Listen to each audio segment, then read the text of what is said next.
One of the funnest things to make in an Instant Pot is risotto.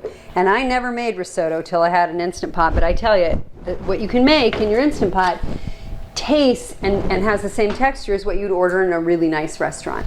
And you do not have to stand over the oven stirring and stirring and stirring. So what we're going to start with is we're going to hit saute on my Instant Pot.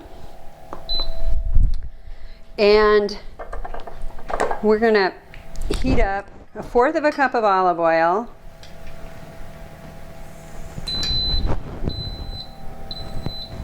And 1/4 cup, which is 1/2 cube of butter.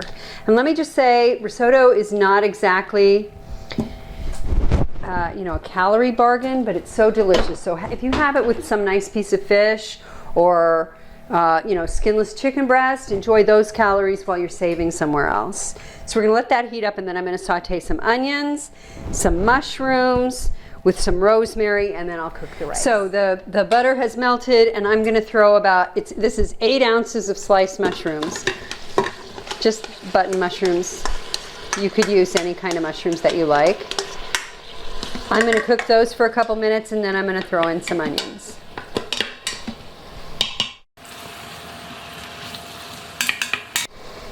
Okay, and I've chopped up a sweet onion. I'm throwing that in here. And we'll just let the onions and the mushrooms cook in that butter and olive oil for about 3 minutes. All right, the onions and the mushrooms are looking really nice. I'm gonna take 2 sprigs of freshly picked rosemary, and those are gonna make this taste delicious. And now I have 1.5 cups of short grain rice. Arborio rice is really nice to use for this. Any short grain rice. And I'm gonna make, it smells good with that rosemary in there. And I'm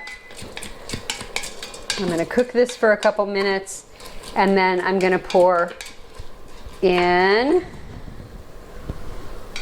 some chicken broth and some wine. So the rice has kind of gotten all nice and coated. I have 3/4 cup of Sauvignon Blanc, nice wine.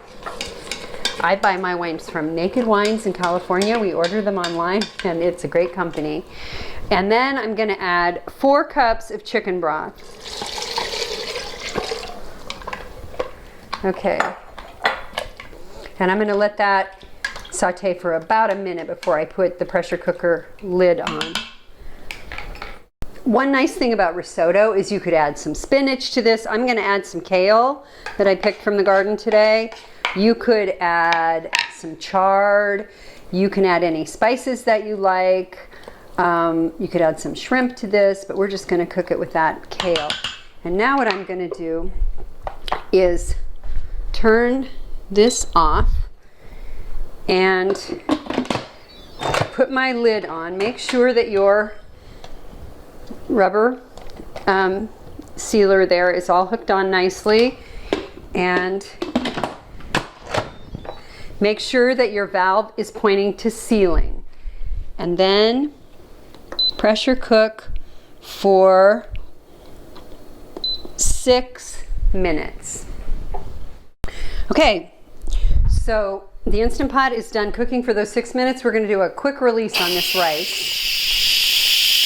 After which I'm going to stir in some Parmesan cheese and some fresh parsley, and it's going to be beautiful. Okay, so my valve just popped down. All that steam is done. And now what I have to do, instead of stirring this risotto for 45 minutes, I'm just going to stir it for a minute. And I'm going to pour in about 1 cup of Parmesan cheese to let that thicken up. What I'm going to do is turn this on to saute for just about a minute.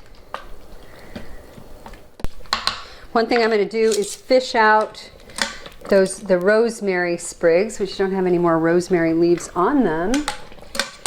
Here's the other one. I'll find it before I serve this. And then what I'm going to do is put about 1/2 cup of fresh chopped garden parsley in there.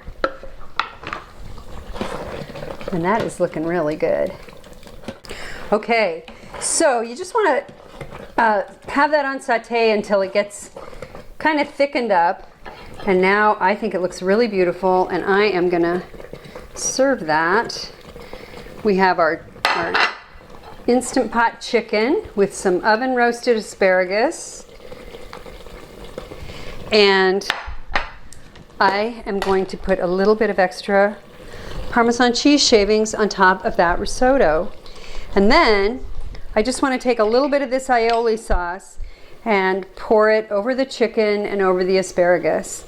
And I put some tomatoes on there too, and that'll taste good. And now we're all set with a really nice dinner. I hope you enjoyed this video. Like my channel, subscribe to my channel, and really just have fun with your Instant Pot. Thanks.